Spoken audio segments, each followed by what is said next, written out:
À quelques pas de l'avenue Corrientes, le Broadway argentin se presse une quarantaine de curieux à la porte de ce petit théâtre indépendant. Le Corinto fait partie des 200 salles répertoriées du circuit dit Off de Buenos Aires, un chiffre qui place la ville parmi les plus dynamiques du genre, concurrençant ainsi New York et Londres.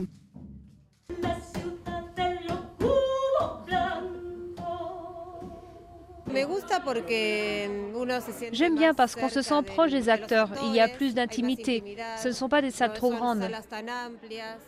Né dans les années 30, après le premier coup d'État militaire, ces planches offraient un espace pour critiquer en filigrane le régime en place. Sous la dernière dictature, le théâtre expérimental a dû chercher la clandestinité, se produisant en cachette dans les maisons privées, les garages ou les usines. Aujourd'hui, sa forme et son histoire font le succès de ce théâtre indépendant.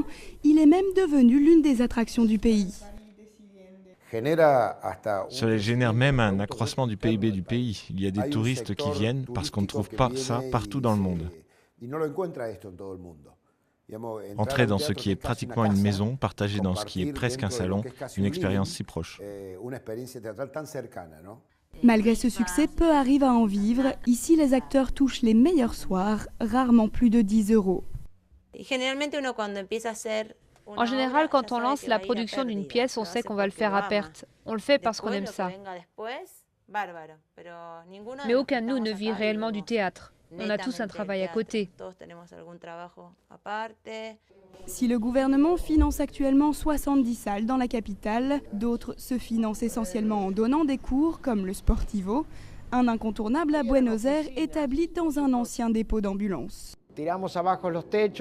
On a démoli le plafond pour gagner de l'espace et on a repoussé les murs pour avoir des espaces plus grands pour pouvoir répéter. Le public de Richard Bartis dépasse désormais largement les frontières du pays et ses pièces sont devenues des classiques.